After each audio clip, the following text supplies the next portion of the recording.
উত্তর ইসরায়েলে মিসাইল বৃষ্টি হিজবুল্লাহর। দক্ষিণ লেবাননে ইসরায়েলের হামলায় নিহত ৭ হিজবুল্লাহ যোদ্ধা। ডোনেস্কে তীব্র যুদ্ধ ইউক্রেন ও রাশিয়ার আর্মির মধ্যে।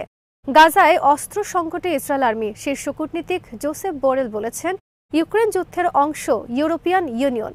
বিতর্ক চলছে মোদির কিয়েভ সফর নিয়ে। কুরস্কে সুখবর নেই রাশিয়ার। বিডিভিউজ ইনফোটেনমেন্টে স্বাগত জানাচ্ছি, আমি সুস্মিতা দাস। আজ জানাবো প্রতিরক্ষা সংক্রান্ত গুরুত্বপূর্ণ কিছু খবর। শুক্রবার উত্তর ইসরায়েলের শতাধিক রকেট হামলা চালিয়েছে লেবাননের মিলিশিয়া বাহিনী হিজবুল্লাহ। হিজবুল্লাহর বিবৃতিতে বলা হয়েছে, শুক্রবার তারা ১৫ দফা রকেট হামলা চালিয়েছে উত্তর ইসরায়েলের বিভিন্ন সেনা অবস্থানে। কেরিয়াত সমনা মেরুন ঘাটি, আল আলম মিলিটারি সাইট, আল মালিকিয়া সাইট, কফর শুবা সাইট, মেতুলা সাইট, আইন জেতিম ঘাটি সহ বিভিন্ন ঘাটি এলাকায় বিভিন্ন সামরিক স্থাপনার লক্ষ্য পরিচালিত হামলায় নিহত হয়েছে অনেক ইসরায়েল সেনা। ধ্বংস হয়েছে গুরুত্বপূর্ণ অনেক সামরিক অবকাঠামো। হামলার ফলে বিভিন্ন এলাকায় সৃষ্ট অগ্নিকাণ্ডের ছবি ও ভিডিও প্রকাশ করেছে ইসরায়েলের গণমাধ্যম। টাইমস অফ ইসরায়েলের খবরে বলা হয়েছে, শুক্রবার দিনভর শতাধিক রকেট ছুড়েছে হিজবুল্লাহ উত্তর ইসরায়েলের বিভিন্ন বসতি এলাকায়।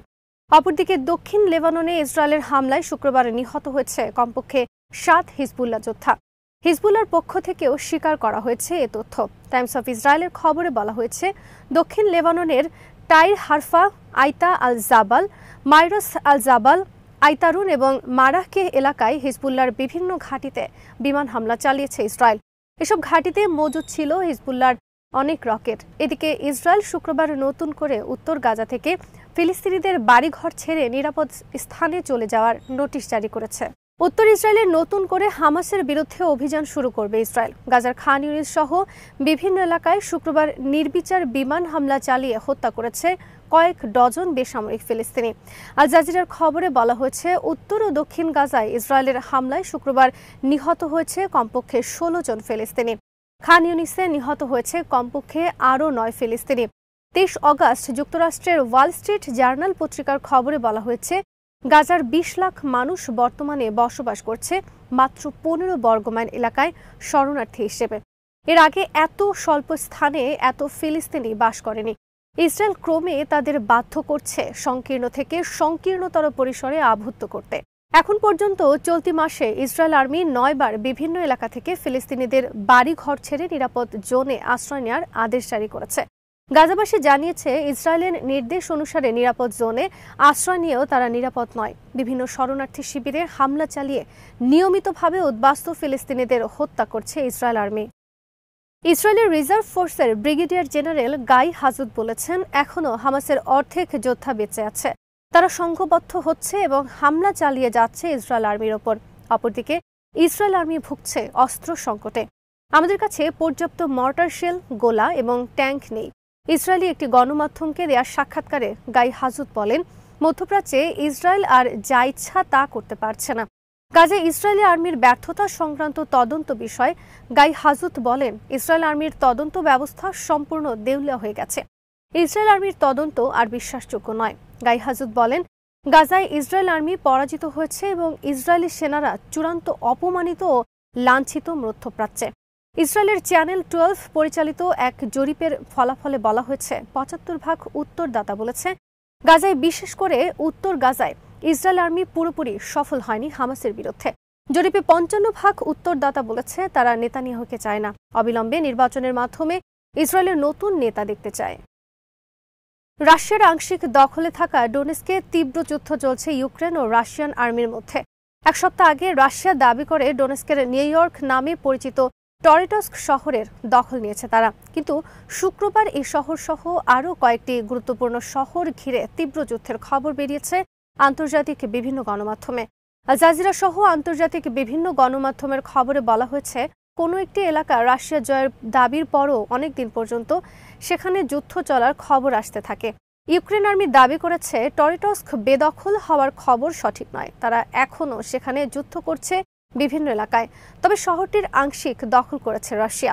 শনিবার আল জাজিরার খবরে বলা হয়েছে, টরিটস্ক বাইপাস করে রাশিয়া এখন অগ্রসর হচ্ছে অপর একটি গুরুত্বপূর্ণ শহরের দিকে।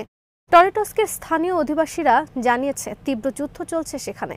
রাশিয়া নির্বিচারে ধ্বংস করছে শহরটি। যুদ্ধের কারণে শহর ছেড়ে পালিয়ে গেছে প্রায় সব লোকজন। শহরটি এখনও পুরোপুরি নিয়ন্ত্রণে নিতে পারেনি রাশিয়ান আর্মি। শহরের কয়েকটি এলাকায় অবস্থান করে এখনও পাল্টা আক্রমণ চালিয়ে যাচ্ছে ইউক্রেন আর্মি। অপরদিকে কুরস্কে রাশিয়ানদের জন্য এখনও কোনো সুখবর দিতে পারেনি রাশিয়ান আর্মি। তবে যুক্তরাষ্ট্রে নিযুক্ত রাশিয়ার রাষ্ট্রদূত আনাতোলি এন্তনোভ বৃহস্পতিবার বলেছে, কুরস্কে আগ্রাসনের জন্য ইউক্রেনের বিরুদ্ধে উপযুক্ত শাস্তির পদক্ষেপ নেওয়ার সিদ্ধান্ত নিয়েছেন প্রেসিডেন্ট পুতিন। ইউক্রেনকে এজন্য কঠিন মূল্য দিতে হবে।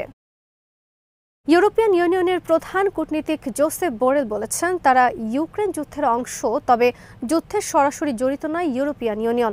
শুক্রবার স্পেনে এক সম্মেলনে বোরেল বলেন, আজ ইউক্রেনে যা ঘটছে তার উপরে নির্ভরশীল ভবিষ্যৎ ইউরোপিয়ান ইউনিয়নের ভূ রাজনীতি সহ অনেক বিষয়।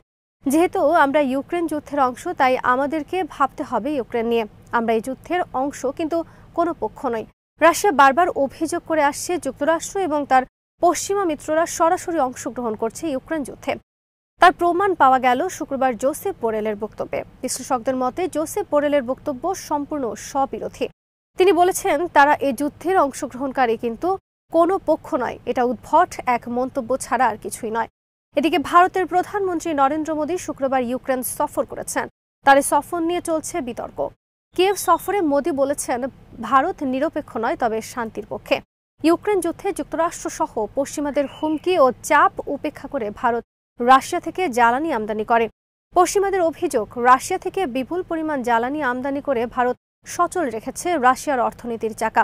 ভারতের এই ভূমিকার কারণে রাশিয়ার বিরুদ্ধে পশ্চিমাদের কঠোর অবরোধ তেমন কাজে আসেনি। ভারতের এই ভূমিকা ইউক্রেনের বিরুদ্ধে রাশিয়াকে সহায়তার শামিল হিসেবে আখ্যায়িত করে পশ্চিমারা।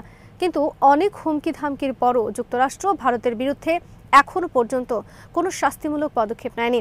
এরই মধ্যে গত জুলাই মাসে ওয়াশিংটনের ন্যাটো শীর্ষ সম্মেলন চলাকালে মোদী সবাইকে অবাক করে দিয়ে মস্কোয় গিয়ে বুক মেলান পুতিনের সাথে। জুলাই মোদীর মস্কো সফর আরেক দফা ক্ষুব্ধ করে পশ্চিমাদের। এই অবস্থা থেকে উত্তরণে মোদী ইউক্রেনের স্বাধীনতা দিবস অনুষ্ঠানে যোগ দিয়েছেন বলে মনে করেন অনেকে।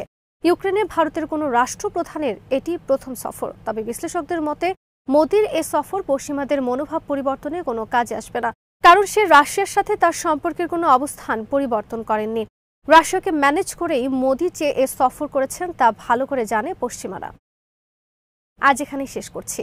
সমরাস্ত্র, প্রতিরক্ষা ও কূটনীতির নানা তথ্য জানতে চোখ রাখুন বিডিভিএস ইনফোটেনমেন্টে। চ্যানেলটি ভালো লাগলে সাবস্ক্রাইব করুন। সংযুক্ত থাকুন আমাদের ফেসবুক পেজে।